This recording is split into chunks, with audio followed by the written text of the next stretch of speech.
de la salud pública, tanto mundial como acá en el Perú. Sabemos que 1 de cada 3 mujeres mayores de 50 años va a sufrir una fractura por osteoporosis y 1 de cada 5 hombres también va a sufrir una fractura. Eso significa que a nivel mundial estamos hablando de una fractura cada 3 segundos, motivados a esta patología. Y desafortunadamente, a veces hacemos el diagnóstico cuando se presentan estas fracturas. Bien, porque el paciente nos llega con dolor a nivel de la columna, dolor lumbar, que no es una muestra de esas fracturas vertebrales, esas microfracturas que ya comienzan a deteriorar la calidad de vida de nuestros pacientes. Pero peor aún, si la fractura que se presenta es porque es una fractura cubital o una fractura de cadera, donde sabemos el impacto, las repercusiones en cuanto a mortalidad tiene este tipo de fractura. Por ello, consideramos este un tema muy importante y agradecemos esta asistencia masiva que han tenido, este apoyo a este tipo de...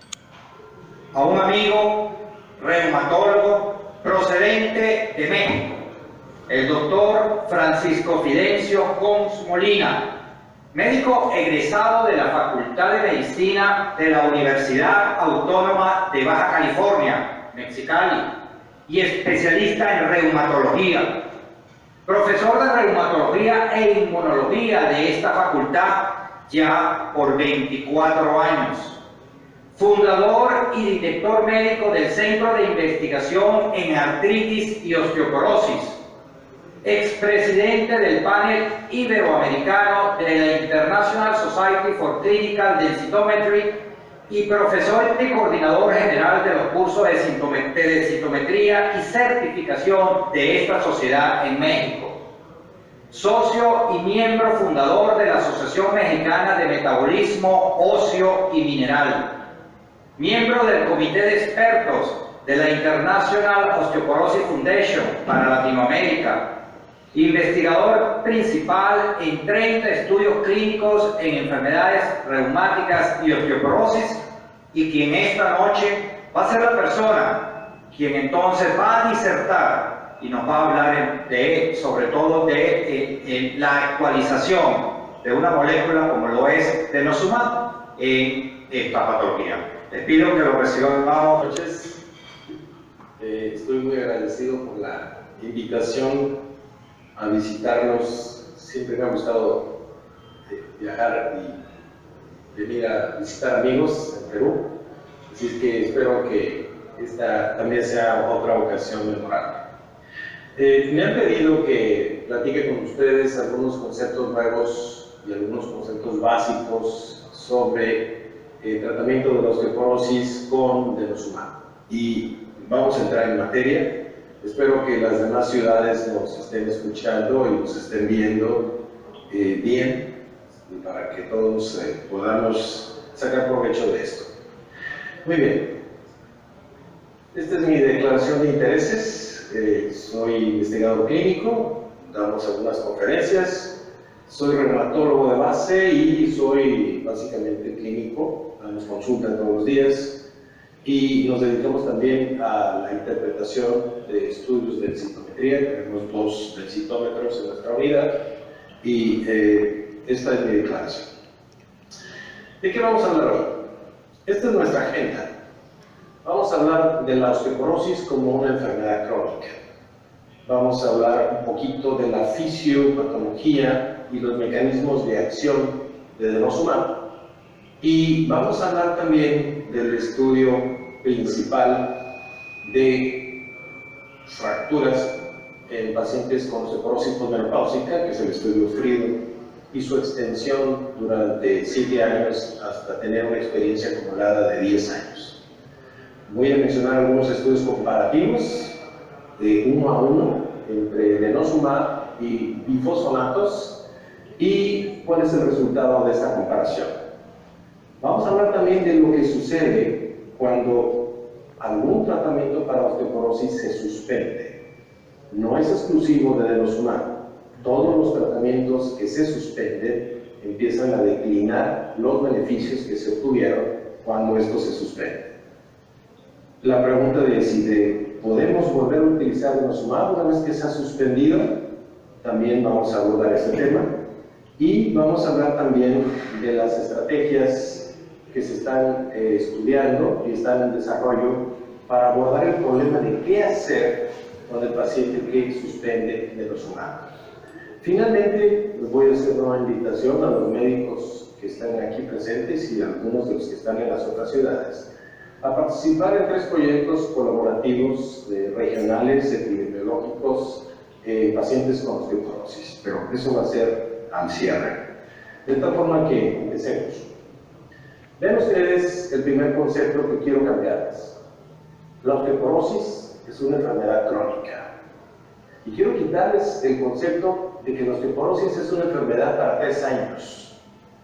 Hablábamos anoche justamente de este detalle, que muchas veces la industria farmacéutica se acerca a nosotros y nos viene a ofrecer fármacos, demostrando beneficios de fármacos empleados durante 3 años. Reducción del riesgo de fracturas vertebrales y no vertebrales con 3 años de tratamiento con el producto X. Y va otra compañía y les viene a decir lo mismo. 3 años de tratamiento, beneficios en la reducción de riesgo de fracturas. ¿Cuál es la consecuencia? Nos quedamos con la idea de que el paciente se tiene que dar 3 años. Y eso es incorrecto. ¿Por qué se hacen estudios clínicos con fármacos para osteoporosis por 3 años? Por una exigencia de la autoridad regulatoria. La FDA pide a cualquier industria farmacéutica que tenga un producto que quiera mejorar el riesgo de fracturas, un estudio clínico controlado para demostrar que reduce fracturas vertebrales, al menos fracturas vertebrales, por al menos 3 años. Por eso es que nos vienen a mostrar resultados de estudios hechos a 3 años. Sin embargo, la verdad es que la osteoporosis es una enfermedad crónica que requiere estrategias de por vida. Es como la diabetes. La diabetes va a ser para toda la vida, no es una enfermedad por 3 o 5 años.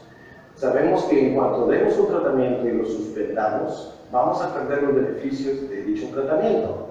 Por eso es que tenemos que plantear terapias combinadas o terapias secuenciales para proteger los beneficios alcanzados de nuestro paciente.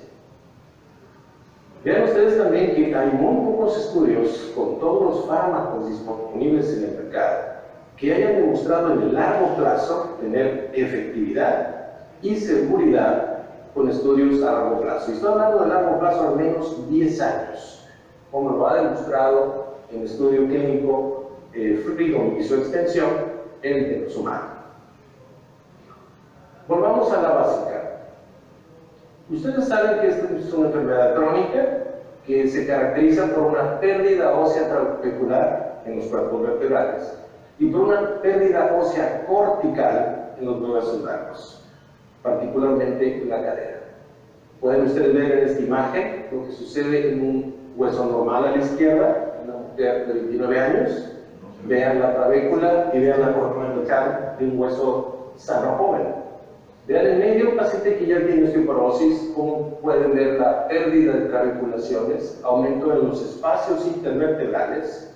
Y vean la cortical, cómo se empieza como a hacer trabécula parte de la cortical. Y en el caso extremo de que ya sea una osteoporosis severa donde ya ha ocurrido una fractura, vean ustedes la diferencia entre el hueso normal y el hueso que ha perdido textura, ha perdido capacidad de soporte. Por eso es que las vértebras se colapsan y los huesos corticales se fracturan. Sabemos también que la masa ósea va a disminuir después de que alcanza un punto máximo. Y este ocurre más o menos alrededor de los 30-35 años. Y paulatinamente se empieza a perder. Y esto ocurre más rápido en el hueso trabecular que en el hueso cortical. Seguramente ustedes están acostumbrados a ver pacientes con densitometría de cadera y de columna.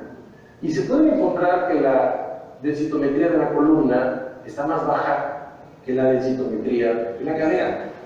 Eso es lo que ustedes esperarían en los primeros años de postmenopausia, donde la pérdida trabecular es acelerada y la pérdida cortical es más lenta. Por eso es que pueden ustedes ver estas dos curvas diferentes. Se acelera la pérdida después de la menopausia, y esa es una de las principales causas de la osteoporosis, la llamada osteoporosis postmenopáusica. Aumenta el remodelado óseo y aumenta la velocidad de pérdida. El saldo que hay entre ganar hueso y resolver hueso siempre va a ser a favor de resolver, y vamos a estar en balance negativo. La pérdida ósea entonces es un factor clave para aumentar el riesgo de fractura con la edad. Entre más viejos nos hacemos, menos hueso tenemos, menos denso, menos fuerte, y por lo tanto nuestro riesgo de fractura aumenta. Cuando comparamos las pérdidas entre las diferentes regiones en el esqueleto, y es una región, la columna lumbar, el radio distal, la tibia distal, veremos que las pérdidas son más rápidas en las vértebras en etapa postmenopáusica.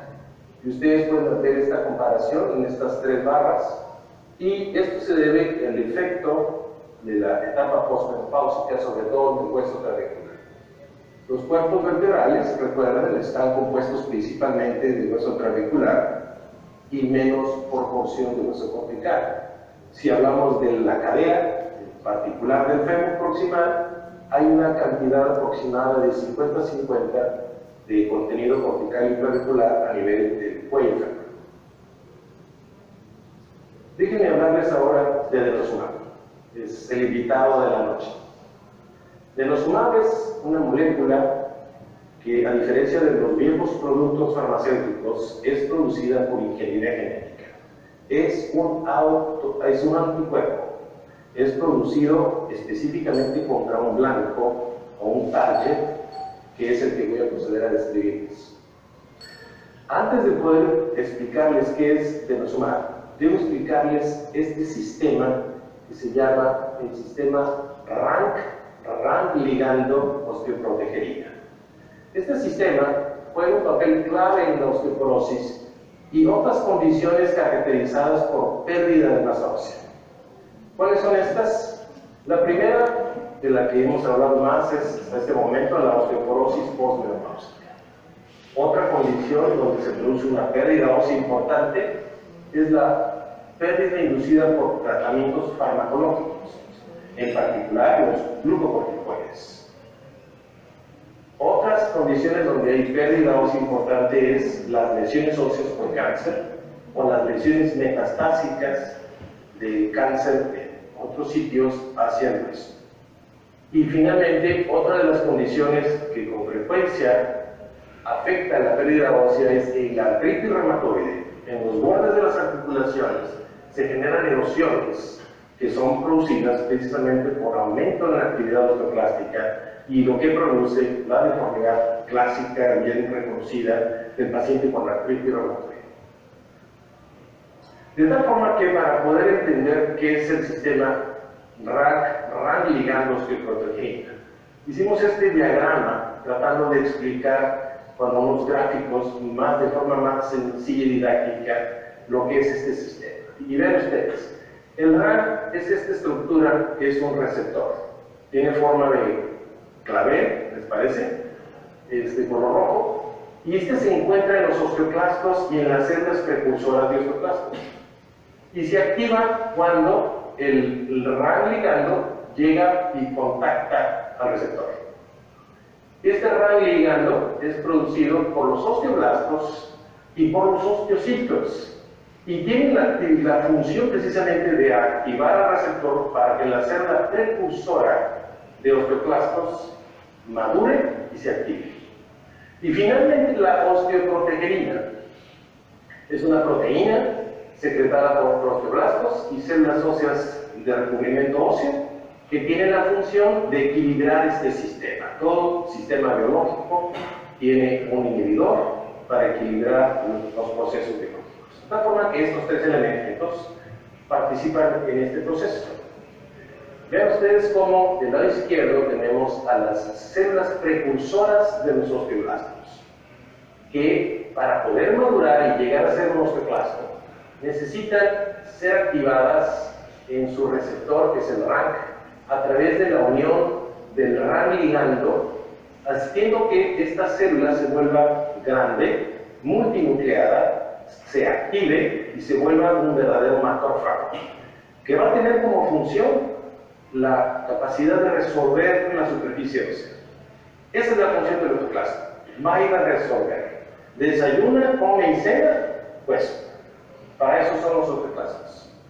Consideramos durante muchos años que el malo de la película en este proceso se llamaba osteoclasto, pero resulta que si no hay osteoclastos, no hay formación de hueso, porque para que haya formación de hueso, tiene que primero producirse la resorción del osteoclasto.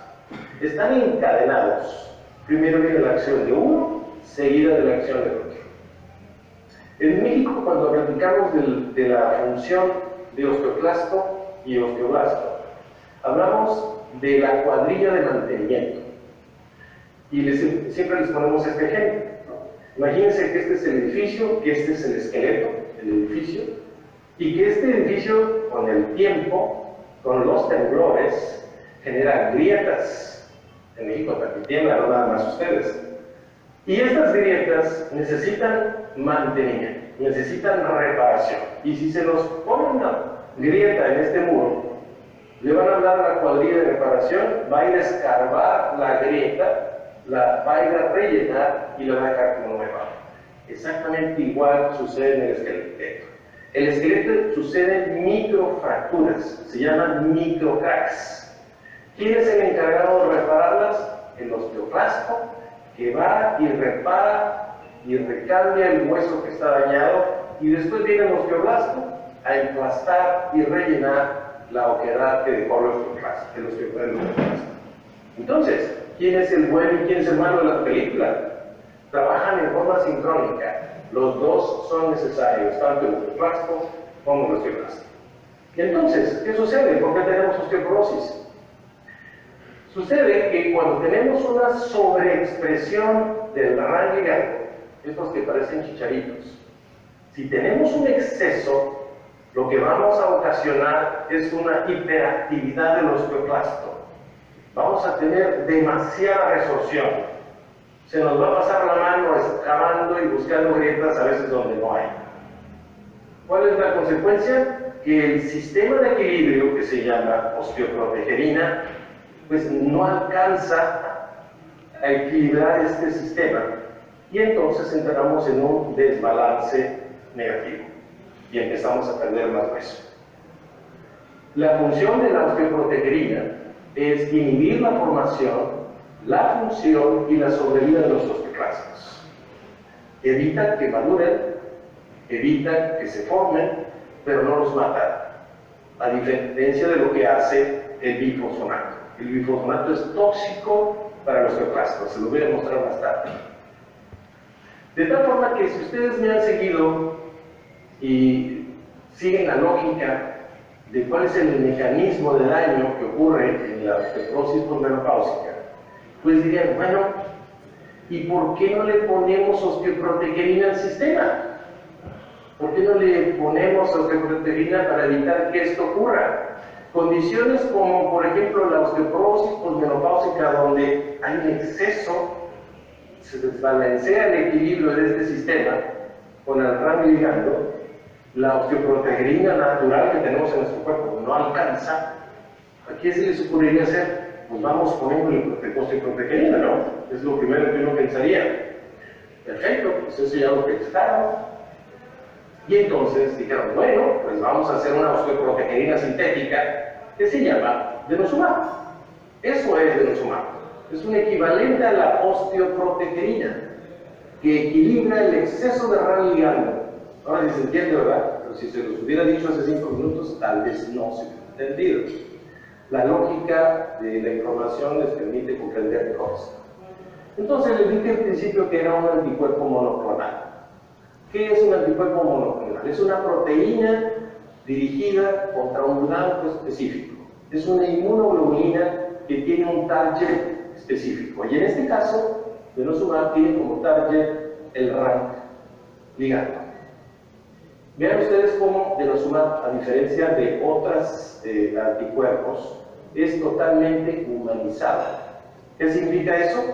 Que no produce inmunicidad. ¿Qué quiere decir eso? Que no genera anticuerpos contra el medicamento. Si ustedes utilizan anticuerpos ibéricos o anticuerpos humanizados, existe la posibilidad que estos pequeños antígenos sean capaces de producir la inducción de anticuerpos contra los medicamentos. Eso no ocurre cuando se usa denosumab, porque la estructura antigénica es totalmente humana, no es reconocida como proteína extraña.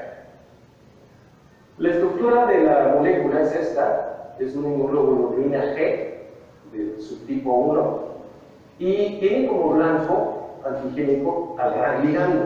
Aquí está de color azul, pero realmente lo estábamos poniendo de color verde. Y tiene una especificidad muy clara contra el RAN humano, de tal forma que no genera anticuerpos neutralizantes. Cuando tenemos una condición como la osteoporosis posmenopáusica, podemos entonces utilizar denosumab y va a hacer las funciones de la osteoproteína, y entonces voy a obtener el resultado que tenía al principio, inhibiendo el osteoclasto, inhibiendo su función, inhibiendo su maduración y por lo tanto evitando la resorción ósea. Recuerden que la indicación de denosumab es en estatus o condiciones de exceso de RAN ligando, y esto ocurre en la osteoporosis posmenopáusica, entre otras indicaciones. Espero que haya quedado un poquito claro las bases, a veces son un poco complicadas, pero creo que pudimos haberle explicado bien hasta el momento. Otra característica muy importante que todos los médicos que usan denosumab deben ser conscientes es que es un medicamento que tiene una vida determinada a los 6 meses. Cuando se administra por vía subcutánea, el medicamento alcanza niveles muy altos los primeros 4 meses, pero paulatinamente se empieza a degradar en la circulación y a la vuelta de 6 meses prácticamente no hay medicamento circulante. No hay ningún efecto de la dosis que se pusieron hace 6 meses. Por eso, se tiene que volver a aplicar cada 6 meses. El esquema de dosificación de denosumab es una dosis subcutánea cada 6 meses. Les muestro en este gráfico, en la línea azul, el efecto que tiene sobre los marcadores bioquímicos de resorción ósea. Es tan potente que reduce hasta un 90% el efecto de resorción ósea. 90%. Y si se aplica cada 6 meses, vuelve a mantenerlo en niveles bajos. Fíjense cómo alrededor del 4º o 5º mes se empieza a elevar la actividad resortiva de los osteoclastos, pero inmediatamente que recibe la siguiente dosis, vuelve a caer hasta un 90% de inhibición de remodelado. Este fenómeno, que se repite cada 6 meses, nos da como resultado incrementos paulatinos de densidad mineral ósea, tanto en la columna como en la cadera, en el cuello femoral, en el fémur total. Y eso es lo que representa la línea oscura que ustedes ven en el gráfico. El efecto final va a ser una reducción en el riesgo de las fracturas, tanto vertebrales como no vertebrales, desde el primer año de su aplicación. Entonces, quisiera que recordáramos algunos puntos importantes de denosumab. Primero, es un anticuerpo monoclonal, 100% humano, que se une con especificidad al ligando RAN ligando y tiene una acción similar a la osteoprotegerina. Si les hiciéramos un examen, esa sería la primera pregunta del examen. Creo que si se las hubiera puesto al principio, tal vez no me lo hubieran contestado, pero ahora creo que se puede entender bien. Su acción se inicia rápidamente. A los 3 días que se aplica el medicamento se pueden encontrar niveles altos de medicamento en sangre y una inhibición de hasta el 90% de los remodelados. Aumenta la densidad ósea desde el primer mes y continúa circulando en sangre, pero no se deposita en los tejidos óseos. Es un anticuerpo y puede circular tanto por la cortical a través de los canales de Havers como en el tejido trabecular a través del tejido hematopoyético de la médula. No se incorpora a la matriz ósea, a diferencia de lo que sucede con los bifosfonatos, y su efecto es reversible cuando se acaba el efecto. A los 6 meses ya no hay acción de denosumab, solamente dura 6 meses. Se elimina por vías de depuración de las inmunoglobulinas. Esta es una gran diferencia con los bifosfonatos porque las inmunoglobulinas se eliminan por el sistema retículo endotelial. Cualquier inmunoglobulina por ahí se va a depurar. En cambio, los bifosfonatos tienen infección renal. De hecho, ustedes deben de saber que los bifosfonatos no se deben emplear en pacientes que tengan un 30 mililitros por minuto de depuración. Menor a 30 mililitros por minuto está contraindicado el uso de bifosfonatos, sean orales o intravenosos. De tal forma que el paciente con falla renal, que es muy común en el paciente anciano, con frecuencia tienen elevaciones de creatinina y mal funcionamiento renal, usar bifosfonatos puede ser un riesgo. ¿Sí? Finalmente, disminuye la resolución ósea, aumenta la densidad mineral ósea y reduce el riesgo de fracturas, y enseguida se los vamos a mostrar. Efectividad. La eficacia de denosumab fue demostrada ya hace algunos años a través del estudio Freedom, que se hizo en mujeres posmenopáusicas de más de 65 años. En un estudio que consistió en los primeros 3 años, de nuevo, ¿por qué los famosos 3 años? Porque es exigencia de la autoridad sanitaria para demostrar que el medicamento es efectivo y autorizar su comercialización. Se diseñó los primeros 3 años 8,000 pacientes divididos en 2 grupos, son 7,800 pacientes divididos en 2 grupos, aquellos que recibieron denosumab y aquellos que recibieron un placebo. Durante 3 años se evaluó la densidad ósea, la cantidad de fracturas, el tiempo que tardaron en aparecer las fracturas, y al llegar al final de los 3 años, aquellos pacientes que estuvieron en el placebo, se les invitó a utilizar denosumab en lo que se llamó el grupo crossover, es decir, el grupo cruzado. De tal forma que los pacientes que empezaron a recibir 3 años de denosumab, más 7 años de la extensión, llegaron a acumular una experiencia de 10 años usando denosumab. ¿Cuál es la intención de llegar a 10 años? Entender que primero la osteoporosis es una enfermedad crónica y que se tiene que demostrar la seguridad a largo plazo. Denosumab, en aquel grupo que tenía placebo, utilizó el medicamento durante 7 años. Les voy a mostrar las diferencias a la hora de comparar los 2 grupos. El lado derecho son los datos de los pacientes que estuvieron recibiendo denosumab en el estudio Freedom. El lado izquierdo, los placebos, el color azul. Vean ustedes la edad promedio, 72 años, más o menos igual, en los 2 grupos. Vean también el T-score con el que entraron, menos 2,8, tenían osteoporosis. Recuerden que menos 2,5 hacia abajo, según de acuerdo a los criterios de la OMS, es osteoporosis densitométrica.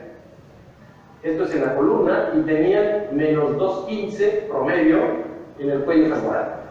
Algunos pacientes tenían fracturas prevalentes, es decir, ya tenían fracturas antes de entrar al tratamiento con denosumab.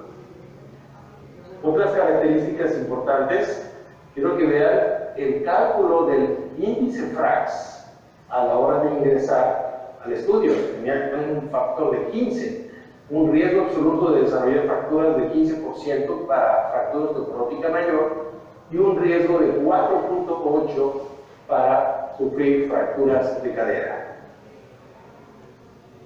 Estos son los primeros números que les muestro a 3 años en riesgo de fracturas de cadera, vertebrales y no vertebrales, y tienen nuevas fracturas vertebrales, no vertebrales y de cadera.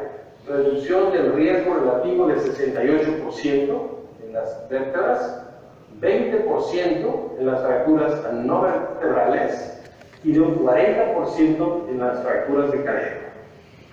Recuerden que las fracturas de cadera están incluidas dentro de las llamadas no vertebrales. Les muestro ahora cómo desde el primer año de denosumab da datos de reducción en el riesgo. Los da desde el primer año y los da en el segundo y los da en el tercer año. Y les voy a mostrar más adelante los datos de la extensión. Estas reducciones de riesgo se mantienen durante los 10 años. ¿Qué pasa con la fractura de cadera, la más catastrófica de las fracturas, la cadera? Vean ustedes cómo desde el primer año, pasando los 6 meses, ya hay una reducción de riesgo de fractura de cadera. No tienen que esperarse 3 años para ver que se note que se reduce el riesgo de la fractura de cadera. Aquí ustedes vean cómo se separa la línea azul, que es la del placebo, y la línea verde, que es la línea de pacientes que recibieron denosumab. ¿Qué hay de los eventos adversos? Muchos se ha mencionado que tenían temor al inicio, cuando apareció denosumab, de que hubiera aumento de la incidencia de cáncer, aumento de la incidencia de infecciones, aumento de la incidencia de osteonecrosis mandibular o de fractura temporal atípica. La verdad es que los eventos adversos no eran significativos cuando se comparaba el grupo de placebo con el grupo que recibió denosumab.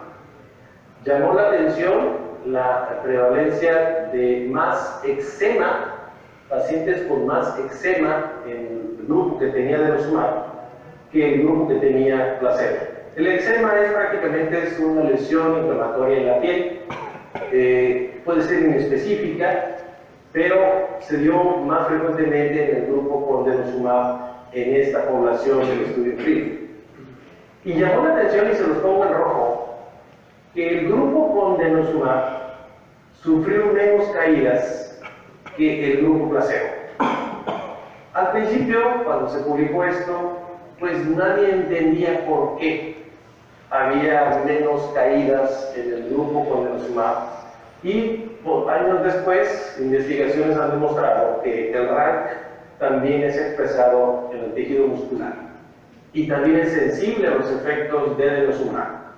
Y hay un par de publicaciones que han demostrado que el empleo de denosumab en pacientes con sarcopenia, el equivalente a la pérdida de hueso en la osteoporosis, ha mejorado la fuerza muscular, la masa muscular y la capacidad de fuerza y de marcha, la velocidad de marcha en pacientes con sarcopenia. Solamente hay un par de estudios con muy pocos pacientes que han demostrado beneficios empleando denosumab en esa población. La última, no me pregunten por qué, porque nadie ha podido saber por qué hay más flatulencia que en el placebo. Nadie ha podido encontrar una explicación, pero realmente no es tan importante, 2%. De tal forma que el estudio FREEDOM puedo resumirles que reduce significativamente el riesgo de nuevas fracturas vertebrales, no vertebrales y de cadera en el corte a 3 años. Aumenta significativamente la densidad mineral ósea y fue bien tolerado contra el placebo en los primeros 3 años. Este es el estudio FREEDOM. Con esto, la autoridad sanitaria de Estados Unidos, la FDA, dio su aprobación para la comercialización. Y es desde el año 2012 más o menos es que se está comercializando aquí en Perú. Les muestro ahora los datos de la extensión. La extensión son 7 años más 3 del FREEDOM, nos da 10 años de seguimiento en el largo plazo, tanto para efectividad como seguridad. Y los pacientes que estaban en el placebo recibieron 7 años. Quiero que pongan atención en esta gráfica que es la de la columna, cómo si el paciente recibe regularmente con una buena adherencia la aplicación cada 6 meses, ustedes van a ver un aumento progresivo y paulatino, sin meseta, como lo pueden ver aquí. Y si a los pacientes que 3 años después, que estaban en placebo, se les empieza a iniciar el tratamiento con denosumab, van a ver de nuevo que también empiezan a incrementar. Lo que llama la atención es la pendiente de la curva. Es exactamente igual la pendiente de los que empezaron 3 años antes y los que empezaron 3 años después. Si a estos pacientes que empezaron 3 años después, que más o menos en promedio estaban en 72 años, empezaban a los 75 y se les hubiera dado los 10 años, hubieran llegado al mismo punto que alcanzaron los que estaban en el grupo de 10 años. Esto también se va a traducir en una reducción en el riesgo de fracturas que se mantiene a lo largo de los años hasta los 10 años, tanto en el grupo que estuvo 10 años como en el que estuvo 7 años. La cadera, en el fémur total, miren ustedes cómo el incremento no es tan pronunciado. La ganancia en la columna es de 21% en 10 años. Aquí es de un 9.2% en el fémur total. Y miren el grupo placebo, no solamente no se mantiene, sino que perdió 1.5% a los 3 años en promedio. ¿Y qué sucede cuando estas mujeres 3 años más viejas y con un nivel más bajo de densidad ósea recibieron denosumab? Miren de nuevo la pendiente. La tendencia a incrementar la ganancia de masa ósea es paulatina y de nuevo, si se les hubiera dado más tiempo, hubieran alcanzado el mismo punto que alcanzaron los pacientes que lo usaron los 10 años. De nuevo, las fracturas de cadera y las no vertebrales se mantienen a lo largo del tiempo. El efecto es duradero, de reducción en el riesgo de fracturas, y la seguridad es muy buena a los 10 años. En resumen, el tratamiento con denosumab a 10 años se asocia con reducciones persistentes de marcadores de remodelado, ganancia continua de densidad ósea sin meseta terapéutica, y eso es importante señalarlo, porque los bifosfonatos, después de 3 a 5 años, ya no van a aumentar más.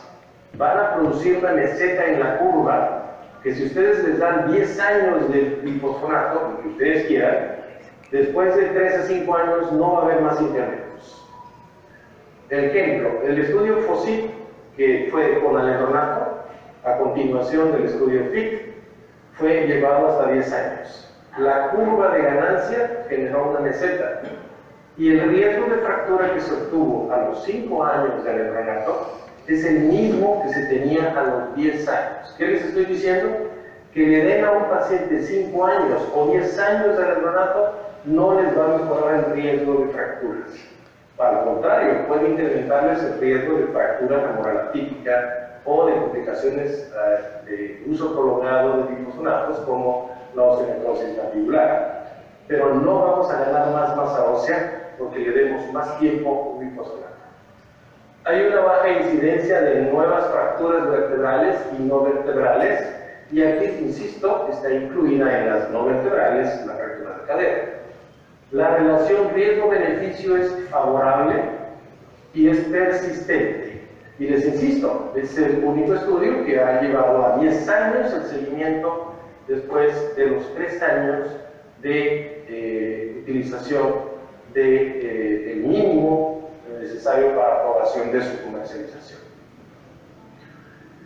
¿Qué hay si comparamos la efectividad de denosumab contra otros bifosfonatos? Se diseñaron ya hace algunos años estudios 1 a 1, cabeza a cabeza, retando a los pacientes a recibir un placebo contra el placebo, por ejemplo, inyectable, más alendronato, como aquí por ejemplo. Alendronato, este grupo recibió denosumab y un placebo tomado. Obviamente sabían, si no se le daba un placebo, que le estaban poniendo denosumab. Y a estos se les dio un placebo inyectado y les dieron tomado alendronato. Les voy a mostrar después en una zona gráfica los resultados de las comparaciones.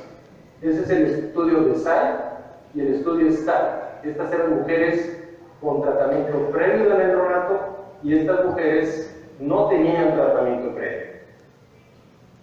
Se hizo un estudio 1 a 1 entre ivandronato, 400 mujeres que recibieron una pastilla por mes, contra denosumab, que lo recibieron cada 6 meses. Este fue el estudio TTI, el estudio de transición a ivandronato. Se los muestro enseguida los resultados comparativos. Y también se hizo un estudio de risedronato contra denosumab y finalmente el de ácido zoledrónico contra denosumab. Todos estos son los resultados de la comparación 1 a 1. Y pueden ver en color verde la barra de incrementos en la densidad ósea. Estos estudios 1 a 1 estaban diseñados para comparar incrementos en densidad ósea, tanto en columna como en cadera. Y pueden ver que es mucho más potente que cualquier bifosfonato en ganar masa ósea a 1 año de distancia.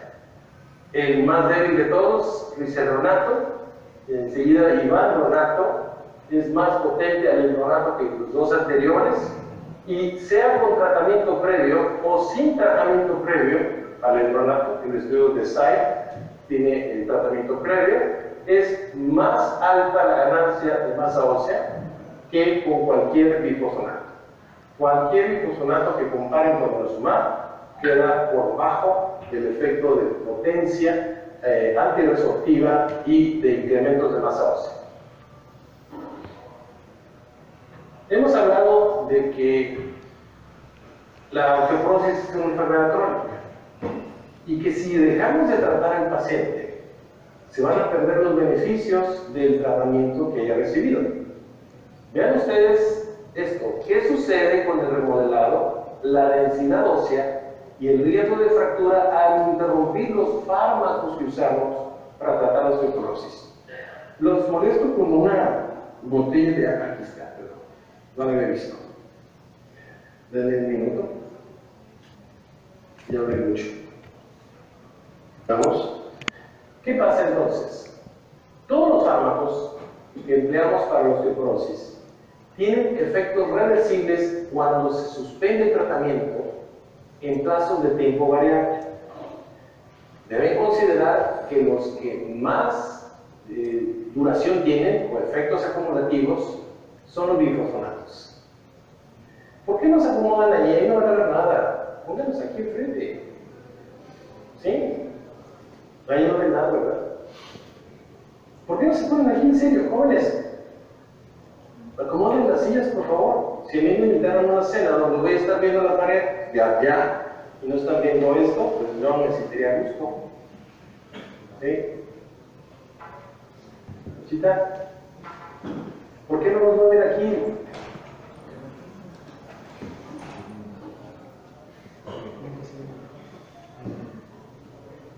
Muy bien. Cuando suspenden ustedes cualquier tratamiento, el efecto es reversible. Y aquí les voy a mostrar las evidencias. Miren ustedes, esta es una vieja diapositiva que usamos hace 10 años cuando empezamos a conocer a los bifosfonatos. Y es una foto muy bella porque tiene en los 3 colores características que nos hablan de cómo funciona el bifosfonato. Miren, en verde es todo el bifosfonato que está adherido a la superficie.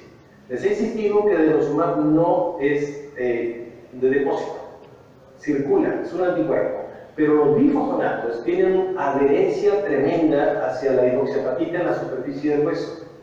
Y aquí está la prueba. Esta es una microfotografía de una erosión donde llega el osteoclasto a resolver hueso. En verde ven el bifosfonato.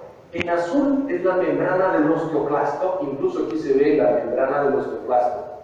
Y este es el sitio de resorción ósea. Y vean la característica del glifosinato, que está dentro del citoplasma del osteoclasto. ¿Qué le hace el glifosinato al osteoclasto? Lo intoxica, le produce lo que se llama una muerte celular programada. Les dije antes que los glifosinatos matan a los osteoclastos, les producen apoptosis. Entonces va y liquida los osteoclastos. Ese es el efecto de el depósito de los bifosforos. Se dejan de usar los glifosinatos.